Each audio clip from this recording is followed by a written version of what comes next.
Welcome guys, मेरा नाम है आकर्षण कुमार और आपका स्वागत है हमारे channel all India employment news पर। आज हम आपको बताएंगे जो राजस्थान स्टेट में वैकेंसीज आई हैं, टोटल 217 वैकेंसीज आई हैं, उसके बारे में हम आपको बताएंगे। ये जो वैकेंसीज हैं ये आई हैं Rajasthan state industrial development and investment corporation में आई हैं।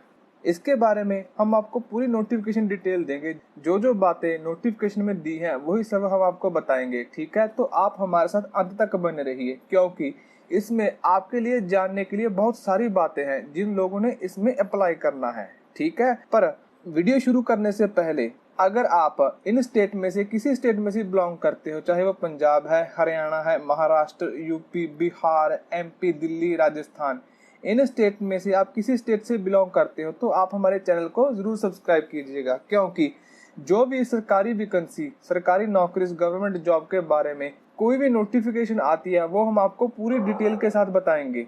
ठीक है, और इसी के साथ साथ जो भी वैकेंसीज जॉब्स सेंटर लेवल पर आती हैं वो सब हम आपको बताएंगे, स्पेशली जो ग्रेजुएशन लेवल पर होंगी, ITI लेवल पर होंगी, इंजीनियरिंग लेवल पर होंगी, टीचिंग लेवल पर होंगी, बैंकिंग या रेलवे। ठीक है, इन सब के बारे में हम आपको बताएंगे।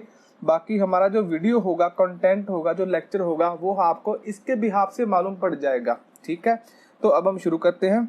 जो वैकेंसीज आई हैं उसका नाम क्या है, तो जो इसमें वैकेंसीज आई हैं वो टोटल है 10 वैकेंसीज आई हैं। ठीक है, एक तो आई इसमें डिप्टी मैनेजर की, प्रोग्रामर की, assistant site engineer civil department में आई है, अकाउंट असिस्टेंट ऑफिसर की आई है, जूनियर लीगल ऑफिसर की आई है, जूनियर इंजीनियर पावर डिपार्टमेंट में आई है, असिस्टेंट प्रोग्रामर की आई है, स्टेनोग्राफर की आई है, ड्राफ्टमैन की आई है, जो सिविल में किया उन्हें ड्राफ्टमैन का सर्टिफिकेट उनके लिए आई है, और जूनियर असिस्टेंट की वैकेंसी आई है। ये जो टोटल नंबर ऑफ वैकेंसीज है ये है 217, मतलब की टोटल 217 वैकेंसीज है। ठीक है, कुछ इनके लिए, कुछ इनके लिए, कुछ इनके लिए, मतलब सबके लिए कुछ ना कुछ वैकेंसीज आई हैं। इसके लिए जो इन्होंने फीस रखी है वो मैं आपको वैसे आगे बताऊंगा, तो जरा सा मैं आपको बता दूं कि जनरल कैटेगरी वाले होंगे उनके लिए जो उन्होंने फीस रखी है वो जो जनरल कैटेगरी में आएंगे वो 1000 होंगे, जो OBC में आएंगे या इकोनॉमिकली वीकर में आएंगे उनके लिए 750 और बाकी के लिए 500 रुपया रखी होगी।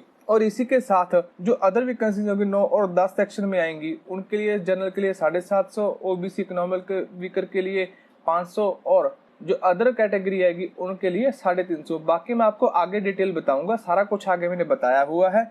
और मैं आपको बता दूं ये जो वैकेंसीज है ये ऑनलाइन है। ठीक है, इसकी जो लास्ट डेट है वो है 13 नवंबर 2021। 13 नवंबर 2021 को रात को 11:59, मतलब कि रात को 12 बजे से पहले पहले आपने अपना एप्लीकेशन फॉर्म फिल करके इनको सेंड कर देना है। सेंड का मतलब आपने फिल करके फीस पे कर देनी है। ठीक है, और इसकी जो फी पर पे करने का जो सिस्टम है वो भी ऑनलाइन है। ठीक है, मतलब पूरा का पूरा प्रोसीजर ऑनलाइन ही है। इसके बाद आती है इसमें कौन कौन सी पोस्ट के लिए कितनी कितनी वैकेंसीज आई हैं। ठीक है, तो मैं ये आपको सारा नहीं बताऊंगा, आप वीडियो को पॉज कीजिए और खुद पढ़ लीजिए।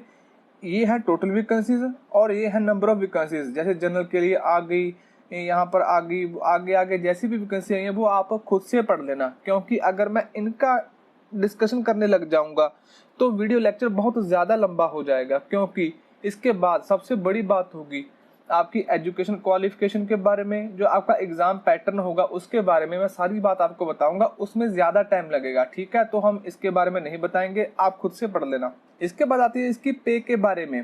तो सबसे बड़ी बात, इसकी जो पे होगी वो फिक्स होगी, पर मंथ जो पे आपको मिलेगी वो सबके लिए अलग अलग है, क्योंकि सबका पे स्केल लेवल होगा अलग अलग होगा। ठीक है, तो आप देख लेना, मैं थोड़ा सा बता देता हूँ। चलो, डिप्टी मैनेजर के लिए 14 नंबर पे स्केल है और 39,300 रुपया इसकी तनख्वाह होगी। इसी तरह से जो प्रोग्रामर होगा उसकी जो पे स्केल लेवल होगा वो 12 होगा और उसकी तनख्वाह होगी 31,100 रुपया। उसके बाद 3, 4, 5 और 6 के लिए इन्होंने 11 लेवल पे स्केल रखा है और 26,500 रुपया तनख्वाह होगी junior engineer, junior legal officer, assistant account और असिस्टेंट साइट मैनेजर के लिए। ठीक है, सॉरी, इंजीनियर के लिए। इसके बाद जो अगली वैकेंसी होगी असिस्टेंट प्रोग्रामर की और स्टेनोग्राफर की, उनके लिए पे स्केल लेवल रखा है इन्होंने 10 और इन दोनों की तनख्वाह होगी 23,700 रुपया। और ड्राफ्टमैन के लिए पे स्केल लेवल 8 और 18,500। उसके अलावा जूनियर इंजीनियर असिस्टेंट के लिए पे स्केल लेवल 6 और 15,100 रुपया होगी।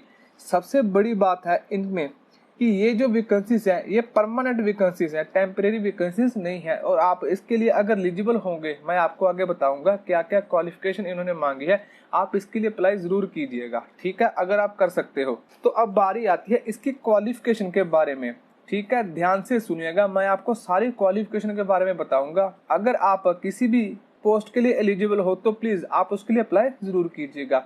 और अगर आप इसके लिए अप्लाई करना चाहते हो तो आपको अप्लाई करने का जो लिंक होगा वो वीडियो के डिस्क्रिप्शन में मिल जाएगा, वहां पर आपको अप्लाई करने का डायरेक्ट लिंक पड़ा होगा और वहां पर क्लिक कीजिए और सीधा के सीधा आप उस पेज पर पहुंच जाएंगे जहां से आपने अप्लाई करना है। तो सबसे पहली पोस्ट है डिप्टी मैनेजर की पोस्ट। इन्होंने इसके लिए एक डिग्री मांगी है, वो भी इंजीनियरिंग की डिग्री हो, साथ में MBA भी की हो, और ये जो डिग्री हो वो सिविल की होगी तो सबसे अच्छा होगा। इसका मतलब है कि मान लो दो लोग हैं, एक के पास मैकेनिकल की डिग्री है, एक के पास सिविल की डिग्री है, ठीक है। अब अगर दोनों साथ में खड़े होंगे तो जो सिविल वाला होगा उसको पहल दी जाएगी और मैकेनिकल वाले को छोड़ दिया जाएगा। पर हाँ, अगर आपके पास सिविल की डिग्री नहीं है तब भी आप इसके लिए एलिजिबल हो, और आपने जो डिग्री की है इंजीनियरिंग की उसमें कम से कम आपके पास 60% मार्क्स होने चाहिए, तभी आप इसके लिए एलिजिबल होगे। उसके बाद आती है प्रोग्रामर की वैकेंसी। इसमें आपसे मांगी गई है बीटेक की हो, आपने BE की हो, MSc की हो, वो किसमें की हो, इंफॉर्मेशन टेक्नोलॉजी में की हो, कंप्यूटर साइंस या कंप्यूटर इंजीनियरिंग में की हो, या इलेक्ट्रॉनिक्स एंड कम्युनिकेशन में की हो। इसके अलावा अगर आपने MCA भी कर रखी है तो आप इसके लिए एलिजिबल हो। अगर आपने इनमें से कुछ नहीं किया पर आपने MTech कर रखी है, वो भी इंफॉर्मेशन में, या जैसे इन्होंने बोला है कंप्यूटर साइंस में, कंप्यूटर इंजीनियरिंग में, इलेक्ट्रॉनिक्स एंड कम्युनिकेशन में, तब भी आप इसके लिए एलिजिबल हो, आप अप्लाई कर सकते हो। आपका जो आवेदन होगा वो एक्सेप्ट कर लिया जाएगा। इसके बाद जो तीसरी वैकेंसी आती है वो है असिस्टेंट साइट इंजीनियरिंग की। इसमें सिविल की ही डिमांड की गई है। अगर आपके पास डिग्री है वो भी सिविल की, और आपके पास जो नंबर है मिनिमम नंबर वो 60% से ज्यादा है, तब आप इसके लिए एलिजिबल हो, वरना आप अप्लाई नहीं कर सकते। इसके बाद बारी आती है असिस्टेंट अकाउंट ऑफिसर की, ठीक है। इसमें दो बातें सबसे मेन है। जो पहली बात है उसमें आपसे BCom की डिग्री मांगी गई है। BCom तो आपके पास होनी चाहिए, जिसमें कम से कम आपके पास 60% मार्क्स हों। उसके साथ साथ आपको बहुत सारी ऑप्शन दे दी गई हैं, मैं एक एक करके आपको बताऊंगा। पहली, आपके पास एक सर्टिफिकेट कोर्स होना चाहिए इंफॉर्मेशन टेक्नोलॉजी का, ठीक है, जो वर्धमान महावीर ओपन यूनिवर्सिटी कोटा के अंडर किया हो। अगर आपके पास ये है तो आप इसके लिए एलिजिबल हो। अगर ये नहीं है और आपके पास O लेवल का सर्टिफिकेट है कंप्यूटर का, या उससे ज्यादा का सर्टिफिकेट है, तब आप इसके लिए एलिजिबल हो। अगर आपके पास ये भी नहीं है और आपके पास computer operator and programmer assistant की ITI आपने की रखी है, जैसे शॉर्ट फॉर्म में कोपा कहते हैं, इसके अलावा आपने data preparation and computer software जिसे DPCS कहते हैं, इसका भी सर्टिफिकेट आपके पास है, तब भी आप इसके लिए एलिजिबल हो। अगर आपके पास ये भी नहीं है तो आपके पास डिप्लोमा होना चाहिए कंप्यूटर साइंस का, कंप्यूटर एप्लीकेशन का, इंफॉर्मेशन टेक्नोलॉजी का, इनमें से किसी का भी हो, तब आप इसके लिए एलिजिबल हो। अगर आपके पास ये भी नहीं है और आपके पास डिप्लोमा है कंप्यूटर साइंस एंड इलेक्ट्रॉनिक्स का, जो आपने पॉलिटेक्निकल कॉलेज से किया हो, तब आप इसके लिए एलिजिबल हो। अगर आपके पास ये भी नहीं है तो आपके पास IT ट्रेनिंग सर्टिफिकेट होना चाहिए, जो कि institute of CA and CMA से रिकॉग्नाइज हो, तब आप इसके लिए एलिजिबल हो। मतलब जो और की ऑप्शन होती है ना, इसका मतलब है अगर आपके पास पहली है तो दूसरी हो, जो दूसरी नहीं है तो आपके पास तीसरी ऑप्शन हो, मतलब और इनमें से कोई सी एक ऑप्शन है आपके पास तो आप इसके लिए एलिजिबल हो। पर सबसे बड़ी बात है आपने BCom की होनी चाहिए, ठीक है। इसके बाद बारी आती है जूनियर लीगल ऑफिसर की। इसमें आपसे लॉ की डिग्री मांगी गई है, ठीक है, जिसमें आपके पास कम से कम 55% मार्क्स होने चाहिए। अगर आपके पास ये नहीं है तो आपके पास कम से कम LLM की डिग्री होनी चाहिए। उसके बाद बारी आती है जूनियर इंजीनियर पावर सेक्टर में। इसमें सिर्फ इलेक्ट्रिकल इंजीनियरिंग की डिग्री मांगी गई है, जिसमें कम से कम आपके पास 60% मार्क्स तो हो ही हो, तब आप इसके लिए एलिजिबल हो और अप्लाई कर सकते हो। इसके बाद बारी आती है असिस्टेंट प्रोग्रामर की, जिसमें बहुत सारी ऑप्शन दी गई हैं। अगर आपके पास इनमें से कोई सी भी ऑप्शन है तब आप इसके लिए एलिजिबल हो। मैं एक एक करके आपको बताऊंगा। इन्होंने बोला है कि आपके पास ग्रेजुएशन हो या ग्रेजुएशन से ज्यादा की डिग्री हो, कंप्यूटर साइंस में, कंप्यूटर इंजीनियरिंग में, कंप्यूटर एप्लीकेशन में, कंप्यूटर साइंस एंड इंजीनियरिंग में और इलेक्ट्रॉनिक्स में या इलेक्ट्रॉनिक्स एंड कम्युनिकेशन में, या इसके अलावा इंफॉर्मेशन टेक्नोलॉजी में, मतलब आईटी में आपके पास डिग्री है तो आप इसके लिए एलिजिबल हो, आप अप्लाई कर सकते हो। अगर आपके पास इनमें से कोई डिग्री नहीं है और आपने पॉलिटेक्निकल डिप्लोमा किया है तब आप इसके लिए एलिजिबल हो। अगर ये भी नहीं है और आपने 3 साल का डिप्लोमा किया है कंप्यूटर साइंस एंड इंजीनियरिंग में या कंप्यूटर एप्लीकेशन का डिप्लोमा किया 3 साल का या इंफॉर्मेशन टेक्नोलॉजी में किया है तब आप इसके लिए एलिजिबल हो। अगर ये भी नहीं है तो अगर आपने ग्रेजुएशन की है with diploma in computer science, computer application या कंप्यूटर इंफॉर्मेशन टेक्नोलॉजी में की है, ये जो ला रखा है इन्होंने स्लैश ला रखी है, इसका मतलब है इनमें से आपके पास कोई भी हो ग्रेजुएशन के साथ तब आप इसके लिए एलिजिबल हो।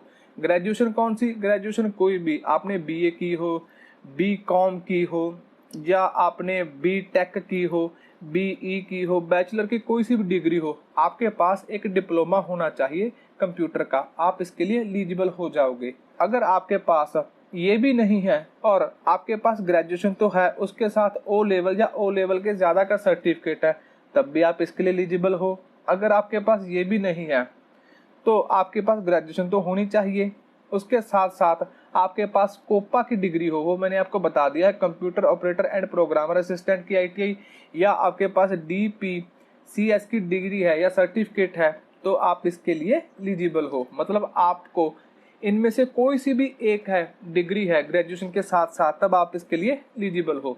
इसके बाद बारी आती है स्टेनोग्राफर के लिए। इसमें 2 डिमांड की है। सबसे पहली जो पक्की डिमांड है ये आपके पास होनी चाहिए, वो है senior secondary from recognised board और इट्स इक्विवेलेंट एग्जामिनेशन।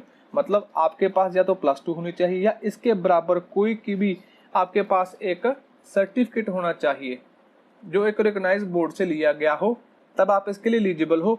और इसके साथ साथ इनमें से कोई एक या तो ओ लेवल का कंप्यूटर का सर्टिफिकेट या इससे ज्यादा का हो तब आप इसके लिए एलिजिबल हो। ये नहीं है तो आपके पास कम से कम सर्टिफिकेट कोर्स हो कंप्यूटर का जो आपने NIELIT से प्राप्त किया हो तब भी आप इसके लिए एलिजिबल हो। अगर ये भी नहीं है तो आपके पास computer operator and programmer assistant जिसे कोपा कहते हैं और DPCS की सर्टिफिकेट है तब आप इसके लिए एलिजिबल हो। अगर आपके पास ये भी नहीं है तो आपके पास कोई भी या तो कंप्यूटर की डिग्री हो +2 के बाद, कोई डिप्लोमा हो, कोई सर्टिफिकेट हो, ठीक है, वही कंप्यूटर एप्लीकेशन में, कंप्यूटर इंजीनियरिंग में या IT सेक्टर में, मतलब कंप्यूटर का आपके पास कोई सर्टिफिकेट, डिप्लोमा, डिग्री हो तब आप इसके लिए एलिजिबल हो, आप अप्लाई कर सकते हो। इसकी अप्लाई करने की लास्ट डेट रखी गई है 13 नवंबर 2021, ध्यान में रखिएगा। आगे वही बातें आ गई जो मैंने आपको पीछे बताया, वो भी अगर आपके पास नहीं है तो आपने +2 की हो, वो भी कंप्यूटर के सब्जेक्ट के साथ, तब आप इसके लिए एलिजिबल हो। मतलब आपने +2 कर रखी है और आपके पास एक सब्जेक्ट था कंप्यूटर का, ठीक है, तो आप इसके लिए एलिजिबल हो। आपको कोई भी एक्स्ट्रा सर्टिफिकेट, डिप्लोमा या डिग्री की जरूरत नहीं है। इसके बाद बारी आती है अगर आपने डिप्लोमा किया है कंप्यूटर साइंस में, ठीक है, या कंप्यूटर इंजीनियरिंग में एक पॉलिटेक्निकल डिप्लोमा किया है तब आप इसके लिए एलिजिबल हो। ये पॉलिटेक्निकल डिप्लोमा होगा, ये 3 साल का डिप्लोमा होता है, ठीक है, बाकी आपको नॉलेज होगी जिन्होंने किया है ज्यादा। अगर आपके पास ये भी नहीं है, Rajasthan state certificate course in information technology में आपने वर्धमान महावीर ओपन यूनिवर्सिटी कोटा के अंडर IT का सर्टिफिकेट हासिल किया तब भी आप इसके लिए एलिजिबल हो। अगर आपके पास ये भी नहीं है, इन्होंने बोला है कि इनमें से कोई भी ये हुई या इनमें से ये हुई इसके बराबर का कोई भी सर्टिफिकेट आपके पास है, ठीक है, तो आप इसके लिए एलिजिबल हो। मतलब ले दे के आपके पास कंप्यूटर का एक सर्टिफिकेट होना चाहिए या कोई डिग्री या कोई डिप्लोमा, ठीक है, वो पर्टिकुलर कंप्यूटर का हो, साथ में आपके पास +2 हो, तब आप इसके लिए एलिजिबल हो। अगर आपने पॉलिटेक्निकल का डिप्लोमा किया है जो 10th के बाद होता है, ठीक है, जो 10th के बाद होता है तब आप इसके लिए एलिजिबल हो, आपको +2 की जरूरत नहीं है। इसके बाद आता है ड्राफ्टमैन की, सॉरी ये ड्राफ्टमैन नहीं है, ड्राफ्टमैन होते हैं। इसके लिए आपके पास डिप्लोमा होना चाहिए आर्किटेक्चर का मतलब सिविल का, ठीक है, आपके पास एक डिप्लोमा होना चाहिए, पॉलिटेक्निकल कॉलेज से आपने किया हो और उसके साथ ऑटोकैड की आपके पास नॉलेज होनी चाहिए। कि ऑटोकैड जो एक सॉफ्टवेयर होता है वो कैसे चलता है, उसकी प्रॉपर नॉलेज होनी चाहिए। आप इसके लिए एलिजिबल हो, क्योंकि ये जो ऑटोकैड का सॉफ्टवेयर होगा ना, बाद में आपसे परफॉर्म करवा के देखा जा सकता है। बाकी मैं आपको आगे बताऊंगा। इसमें जो पेपर रखा गया है उसमें बताया गया है कि आपको क्या क्या चीजें प्रिपेयर करनी है। अगर आपके पास इनमें से कुछ नहीं है और आपके पास एक सर्टिफिकेट कोर्स है ड्राउटमैन का, वो भी सिविल में, तब भी आप इसके लिए एलिजिबल हो। साथ में वही बात, ऑटोकैड सॉफ्टवेयर की आपके पास नॉलेज होनी चाहिए। उसके बाद बारी आती है जूनियर असिस्टेंट। इसमें बोला गया है कि आपके पास सीनियर सेकेंडरी मतलब +2 आपने की हो, उसके साथ सेम वही बातें ओ लेवल या ओ लेवल से ज्यादा का सर्टिफिकेट आपके पास हो तब एलिजिबल हो। अगर आपने कोई कोर्स किया हो कंप्यूटर का, ठीक है, वो कहाँ से, NIELIT से, जो न्यू दिल्ली में आती है। अगर आपने यहाँ से कंप्यूटर का सर्टिफिकेट कोर्स किया तब आप इसके लिए एलिजिबल हो। वैसे मैं आपको एंड बात बता देता हूँ कि अगर आपके पास कंप्यूटर की कोई सी भी डिग्री है, +2 के बाद की कोई सा भी कोर्स है, कोई सर्टिफिकेट है, कोई ITI की है, तब आप इसके लिए सीधे सीधे एलिजिबल हो। आपको कोई सोचने की जरूरत नहीं है, आप सीधा सीधा अप्लाई कर सकते हो। बस आपके पास +2 होनी चाहिए। और जो बात मैंने पीछे बताई, अगर आपके पास 3 साल का डिप्लोमा है पॉलिटेक्निक का, तब आप इसके लिए एलिजिबल हो, क्योंकि ये जो डिप्लोमा होता है ना, कॉमनली 10वीं के बाद का होता है और ये 10वीं के बाद 3 साल का होता है। और अगर आपने 10वीं के बाद ये डिप्लोमा कर लिया है तो आपको +2 की जरूरत नहीं है। वही सारी कॉमन बातें आ गई जो मैंने आपको पीछे बताई, इसमें कोई बात चेंज नहीं है। अब बारी आती है एज लिमिट की। एज लिमिट में इन्होंने बोला है कि कम से कम आपकी एज 18 साल की होनी चाहिए और ज्यादा से ज्यादा 40 साल की, वो भी जनरल कैटेगरी के लिए। जो लोग जनरल कैटेगरी के अलावा SC में आते हैं, ST में आते हैं, OBC में आते हैं या कोई अदर कास्ट में आते हैं, उनके लिए जो भी सरकार की ओर से जो भी कोई भी एज रिलैक्सेशन मिलती है वो आपको मिलेगी। आपने जो अपना एप्लीकेशन सबमिट कराना है वो है 13 नवंबर 2021 तक का। आपने रात के 12 बजे से पहले पहले, अगर रात के 12 बज गए तो इनका सर्वर ऑफ हो जाएगा, ठीक है। उससे पहले पहले अपना एप्लीकेशन फॉर्म सबमिट करा लेना है। इन्होंने एक और बात बोली है विमेन के लिए, ठीक है, कि 8% जो पोस्ट होंगी वो उन वुमेन के लिए स्पेशल रिजर्व रखी गई है जो या तो विडो हैं, या 2% उनके लिए जो डिवोर्स वुमेन है, जिनका डिवोर्स हो चुका है, उनके लिए 8 और 2% पोस्ट स्पेशल रिजर्व रखी गई हैं। और ये रिजर्वेशन कैसी है, मान लो, वैसे मैंने आपको पीछे नहीं बताया, एक जस्ट आपको मैं बात बता रहा हूँ कि 10 वैकेंसीज आई हैं। इस 10 वैकेंसी में 9 वैकेंसी तो जैसे अदर जाती है वैसे जाएगी। इनमें से 1 या 2 वैकेंसी डिवोर्स्ड वुमेन के लिए और विडो वुमेन के लिए स्पेशल रिजर्व रखी जाएंगी, ठीक है। और इसके अलावा जो डिवोर्स वुमेन होगी, जब इनको सर्टिफिकेट वेरिफिकेशन के लिए बुलाया जाएगा तब उनके पास डेथ सर्टिफिकेट होना चाहिए इनके हस्बैंड का। इसी के साथ साथ जो विडो वुमेन होगी, जो भी मैरिज डिसोल्यूशन मतलब कोर्ट के द्वारा जो भी दस्तावेज दिए जाते हैं डिवोर्स के रिगार्डिंग, वो उनके पास तब होने चाहिए। और जब डॉक्यूमेंट वेरिफिकेशन के लिए बुलाया जाएगा तब आपसे ये सब डॉक्यूमेंट सबमिट कराए जाएंगे। अब बारी आती है एग्जामिनेशन फीस के बारे में। एग्जामिनेशन फीस के बारे में बताने से पहले मैं आपको एक बात समझाना चाहता हूँ। यहाँ पर एक बात बोली गई है, एक तो है क्रीमी लेयर, उसके बाद बोली गई है एक नॉन क्रीमी लेयर। ये रही नॉन क्रीमी लेयर के बारे में। अब ये क्रीमी लेयर क्या होती है और ये नॉन क्रीमी लेयर क्या होती है, ठीक है। मान लो कि आप OBC कैटेगरी से बिलोंग करते हो, ठीक है। इसमें आपके लिए एक तो क्रीमी लेयर रखी गई है, एक रखी गई है नॉन क्रीमी लेयर। जिन परिवार की इनकम एक साल में 2.5 लाख रुपए से ज्यादा है, ठीक है, वो आएंगे क्रीमी लेयर में। जिनकी इनकम एक साल में 2.5 लाख से कम है वो आएंगे नॉन क्रीमी लेयर में। और ये इनकम डिसाइड कैसे होगी, मान लो जो एक पर्सन है A, ठीक है, इसके माँ बाप हैं। अगर माँ बाप और बच्चा तीनों मिलाकर एक साल में 2.5 लाख से ज्यादा रुपए कमाते हैं तब ये आएंगे क्रीमी लेयर में। अगर ये 2.5 लाख से कम कमाते हैं तब ये आएंगे नॉन क्रीमी लेयर में, ठीक है। तो ये तो मैंने आपको क्रीमी और नॉन क्रीमी के बारे में समझा दिया।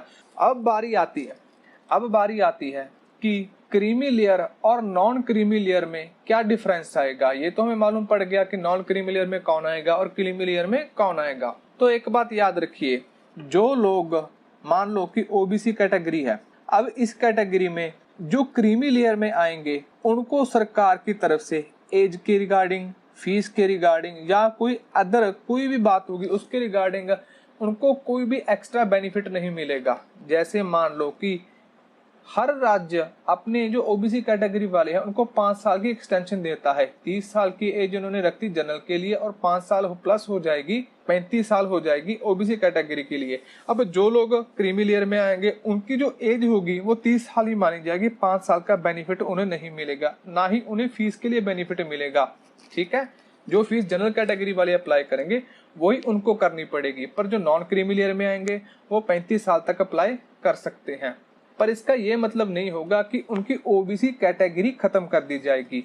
ये तो एज होगी, फीस होगी, इसके रिगार्डिंग होगी। जब भी फाइनल मेरिट बनेगी, फाइनल मेरिट की बात कर रहा हूँ जॉब के लिए, चाहे वो क्रीमी लेयर से हैं चाहे वो नॉन क्रीमी लेयर से हैं, वो ओबीसी कैटेगरी से ही सिलेक्ट होंगे। बस उनको ना तो एज की बेनिफिट मिलेगी, ना ही उनको कोई बेनिफिट मिलेगी फीस के रिगार्डिंग। ठीक है, तो बस मैं आपको अब बताऊंगा, आप समझ जाइएगा। तो सबसे पहली बात आती है 1 से लेके 8 तक जो सीरियल नंबर में जो भी वैकेंसीज आई हैं उसके रिगार्डिंग जो लोग जनरल कैटेगरी में आते हैं या क्रीमी लेयर में आते हैं बैकवर्ड क्लास में, उनके लिए जो एग्जामिनेशन फीस रखी गई है वो रखी गई है 1000 रुपया। जो बैकवर्ड क्लास में आते हैं नॉन क्रीमी लेयर में और इकोनॉमिकल वीकर सेक्शन में आते हैं उनके लिए 750 रुपया। इसके रिगार्डिंग जो SC कैटेगरी में आते हैं, SC ST और इसी के अंदर जो नॉन क्रीमी लेयर में आते हैं उनके लिए 500 रुपया और जो क्रीमी लेयर में आते हैं उनके लिए 1000 रुपया। अब रहेगी 2 वैकेंसी, 9वीं और 10वीं। सेम वही बात, जो जनरल कैटेगरी में आएंगे, ओबीसी कैटेगरी में आते हैं क्रीमी लेयर में, उनके लिए 700 रुपया। और जो कैंडिडेट ओबीसी कैटेगरी में आते हैं, नॉन क्रीमी लेयर में आते हैं प्लस इकोनॉमिकल वीकर है, उनके लिए 525 रुपया। और इसके बाद जो SC ST कैटेगरी में आते हैं, स्पेशली जिनकी जो इनकम होगी 2.5 लाख से कम है, नॉन क्रीमी लेयर वाले, उनके लिए 350 रुपया। मैं आशा करता हूँ कि आपको सारी बात समझ लगी होगी। क्रीमी लेयर और नॉन क्रीमी लेयर के बारे में आपको पूरी बात समझ में आई होगी और आपको फी का स्ट्रक्चर जो इन्होंने मांगा है वो भी मालूम पड़ा होगा। अगर आपका कोई सा भी क्वेश्चन हो तो आप वीडियो के डिस्क्रिप्शन में जाइए, मुझसे पूछिए, मैं आपको उसका जल्द से जल्द जवाब दूंगा। अब इन्होंने एक और बात बोली है जो नोट करने वाली है। ठीक है, अब मान लो कि आज 13 तारीख है, ठीक है, लास्ट डेट है, आपने अप्लाई भी कर दिया, ठीक है, आपने फी भी सबमिट कर दी। अब आपका जो एप्लीकेशन हो गया वो लॉक हो गया। अब नॉर्मल कंडीशन में क्या होता है कि आप अपने एप्लीकेशन के साथ कोई छेड़छाड़ नहीं करते। आपने अपना नाम, अपने फादर का, मदर का कोई एड्रेस या आपने कैटेगरी गलत चूज कर ली, ठीक है, तो आप इसके लिए कोई छेड़छाड़ नहीं कर सकते। पर इन्होंने बोला है कि अगर आप जिस दिन भी अप्लाई करेंगे या कह सकते हैं जिस डेट को भी अप्लाई करेंगे उसके 3 दिन तक, उसके पूरे 3 दिन तक आप कभी भी अपनी एप्लीकेशन को मॉडिफाई कर सकते हैं। फीस अप्लाई करने के बाद, फीस देने के बाद भी, थोड़ा सा मैं एग्जांपल के साथ समझा देता हूं। आज मान लो 13 नवंबर है, आपने अप्लाई कर दिया, ठीक है। अब आप चाहते हो कि आपका जो फादर नेम है वो गलत आ गया, अब आपने चेंज कराना है, तो आपने क्या करना है कि आपको एक्सटेंशन दी जाएगी कि आप 16 तारीख रात के 12 बजे तक, सॉरी रात के 12 बजे से पहले पहले आप अपनी एप्लीकेशन को मॉडिफाई कर सकते हैं। पर ये जो प्रोसेस होगा वो फ्री नहीं होगा, इसके लिए इन्होंने फीस रखी है 300 रुपया। इन्होंने बोला है कि 3 दिन के अंदर अंदर एप्लीकेशन अप्लाई करने के बाद आप कभी भी अपना जो एप्लीकेशन फॉर्म हो मॉडिफाई कर सकते हो। अपनी फैमिली इनकम, अपनी डिस्ट्रिक्ट, कैंडिडेट पोस्ट कैटेगरी जो भी आप चेंज करना चाहते हो वो चेंज कर सकते हो। इसमें कोई भी दिक्कत नहीं होगी, बस आपको फीस देनी होगी।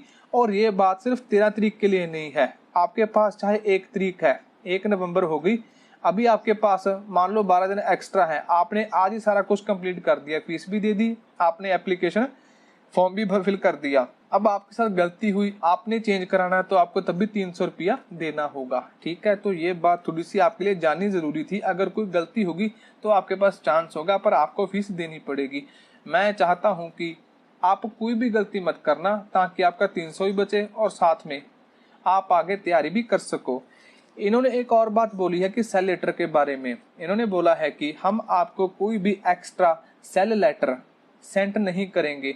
जो कुछ भी बातें आपको जाननी होगी या आपको सूचना देनी होगी वो हम अपनी वेबसाइट पर देंगे।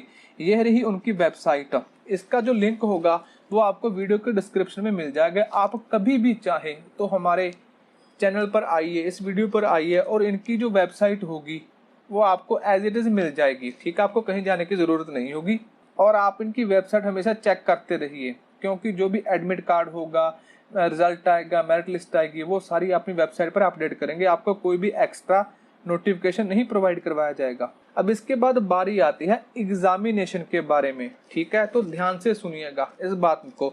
मैं सबसे बड़ी बात आपको एक बात बता दूं, इन्होंने सिलेबस कहीं भी जस्टिफाई नहीं किया।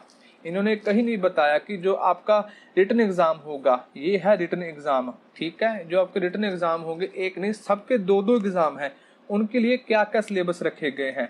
कोई इंग्लिश का, रीजनिंग का, मैथ का, आपके पर्टिकुलर सब्जेक्ट का कितने कितने नंबर का पेपर आएगा, इन्होंने नोटिफिकेशन में कहीं नहीं बताया। इसलिए आप इनकी वेबसाइट चेक करते रहिए, और जब कभी भी अपडेट आए तो आप ध्यान में रखिएगा और औरों को भी किसी हिसाब से सूचित कीजिएगा। तो मैं आपको बता दूं, इनका जो एग्जामिनेशन होगा वो 2 नहीं 3 पार्ट में होगा, पर हर एक के लिए नहीं। जो सबसे पहली पोस्ट होगी डिप्टी मैनेजर की, उसके लिए जो एग्जामिनेशन होगा वो 2 होंगे। पहला 180 नंबर का, दूसरा 270 नंबर का। इन दोनों में जो क्वालिफाई करेगा उनका टोटल होगा, और उसके बिहाफ से आपको मेरिट लिस्ट में डाला जाएगा। जो टॉपर होंगे उनको मेरिट लिस्ट में डाला जाएगा। इसके बाद बारी आती है प्रोग्रामर की। इसके लिए भी सेम है, 180 नंबर का पहला, 270 नंबर का दूसरा। उसके साथ साथ 100 नंबर का एक इन्होंने टेस्ट एक्स्ट्रा रखा है, जिसे कहते हैं प्रोफेंसी टेस्ट। अब ये प्रोफेंसी टेस्ट को हिंदी में गुणवत्ता टेस्ट कहते हैं। अब जो प्रोग्रामर हो गए उनसे कंप्यूटर पर कुछ ना कुछ करवा के देखा जाएगा। ठीक है, प्रैक्टिकल एक्सपीरियंस देखा जाएगा कि इनके पास कोई प्रैक्टिकल एक्सपीरियंस है या नहीं। उसके बिहाफ पर 100 में से आपके नंबर लगेंगे। आपका जो अंक होगा बाकियों के मुकाबले 100 अंक बढ़ जाएगा। इनका 450, आपका 550 होगा। और जो लोग इसमें से मेरिट हासिल करेंगे, टोटल में से मेरिट हासिल करेंगे, उनको आगे जॉब दी जाएगी। और यही बातें सबकी तरफ से हैं। जो असिस्टेंट साइट मैनेजर होगा उसके भी 2 पेपर होंगे सेम। जो असिस्टेंट अकाउंट ऑफिसर होगा उसके भी 2 पेपर, जूनियर लीगल ऑफिसर के भी 2 paper, junior engineer power department में उसके भी 2 पेपर होंगे। इनका कोई भी प्रोफेंसी पेपर नहीं होगा। जो कंप्यूटर प्रोग्रामर होगा उसका होगा। और इसके अलावा जितने भी कंप्यूटर के कोर्स हैं, ठीक है ना, स्टेनोग्राफर का कोर्स है, उसमें सब के सब जगह पर आपसे प्रोफेंसी टेस्ट, गुणवत्ता टेस्ट करवा के देखा जाएगा। जैसे ड्राफ्टमैन का मैंने आपको बोला था कि जो सिविल इंजीनियर में ऑटो कैड के बारे में आपको नॉलेज होनी चाहिए, उसका प्रैक्टिकल वर्क करवा के देखा जाएगा। उसके 100 अंक होंगे, वो 100 के 100 अंक आपके टोटल में ऐड होंगे, और इस टोटल के बिहाफ पर मेरिट बनेगी और जॉब मिलेगी। ठीक है, तो जो असिस्टेंट प्रोग्रामर होगा ये भी कंप्यूटर का था, इसमें भी 100 नंबर का प्रोफेंसी और 2 नंबर के रिटन टेस्ट हैं। स्टेनोग्राफर के लिए स्टेनो का टाइप टेस्ट रखा गया है 100 नंबर का, 2 टेस्ट एक्स्ट्रा और भी हैं। इसके हिसाब से मेरिट बनेगी। जो ड्राफ्टमैन का ऑटो कैड के बारे में 100 नंबर का टेस्ट होगा, टोटल 550 होगा, इसमें नंबर मिलेंगे। और जो जूनियर असिस्टेंट होगा उसके लिए भी 2 टेस्ट होंगे, 100 नंबर की मार्क एक्स्ट्रा होगी, और जो 550 होगा इसमें से आपको ज्यादा नंबर लेके जाने हैं और मेरिट लिस्ट में आना है। ये थी इनकी एग्जामिनेशन स्कीम। और इसी के साथ जो हमारा राजस्थान स्टेट के लिए industrial development and investment corporation limited में जो वैकेंसी आई थी उसके बारे में मैंने आपको सारी की सारी नोटिफिकेशन डिटेल दे दी। आप ध्यान में रखिएगा इनकी एजुकेशन के बारे में, जिस भी पोस्ट के बारे में आपकी एजुकेशन सही मैच होती है आप उसके लिए अप्लाई कीजिएगा। और एग्जामिनेशन को ध्यान में रखिएगा, वेबसाइट के साथ टच में रहिएगा। और हाँ, अगर आप इसके लिए अप्लाई करना चाहते हो तो आप हमारे वीडियो के डिस्क्रिप्शन में जाए, आपको वहां पर डायरेक्ट अप्लाई करने के लिंक अवेलेबल मिल जाएंगे। इसी के साथ जो इसका ऑफिशियल नोटिफिकेशन है, जहां से ये सारा डाटा लिया गया है, या कह सकते हैं इन्होंने सारा डाटा प्रोवाइड करवाया है, उसका जो डाउनलोड लिंक होगा वो आपको वीडियो के डिस्क्रिप्शन में मिल जाएगा। आप वहां से जाए, उस पर क्लिक कीजिए, आपका जो नोटिफिकेशन होगा ऑफिशियल नोटिफिकेशन वो डाउनलोड हो जाएगा। और इसी के साथ साथ इसकी जो ऑफिशियल वेबसाइट होगी उसका जो लिंक होगा वो आपको वीडियो के डिस्क्रिप्शन में ही मिल जाएगा। तो आप बेझिझक होके इसके लिए अप्लाई करें। और आपको कोई भी आपके मन में क्वेश्चन हो तो आप मुझे कमेंट सेक्शन के जरिए पूछ सकते हैं। ठीक है, और लास्ट बात जो मैंने आपको पहले भी बताई कि आप पंजाब, हरियाणा, महाराष्ट्र, यूपी, बिहार, एमपी, दिल्ली, राजस्थान, इनमें से किसी स्टेट से बिलोंग करते हो तो प्लीज हमारे चैनल को सब्सक्राइब जरूर कीजिएगा, क्योंकि स्पेशली इन स्टेट में से जो कोई भी वैकेंसी आएगी उसके रिगार्डिंग मैं आपको full of notification detail provide करवाऊंगा। और इसी के साथ साथ जो भी वैकेंसी सेंटर में आएंगी, ठीक है, उसका जो नोटिफिकेशन डिटेल होगा वो भी मैं आपको प्रोवाइड करवाऊंगा। तो प्लीज प्लीज प्लीज हमारे चैनल को सब्सक्राइब कीजिएगा, और वीडियो अच्छी लगी हो तो लाइक और शेयर करना मत भूलिएगा। और इसकी जो लास्ट डेट थी, मैं आपको लास्ट टाइम याद करा दूं, 13 नवंबर 2021 को रात को 12 बजे से पहले पहले आपने अप्लाई कर देना है। इसी के साथ धन्यवाद। जय हिंद, जय जवान, जय किसान।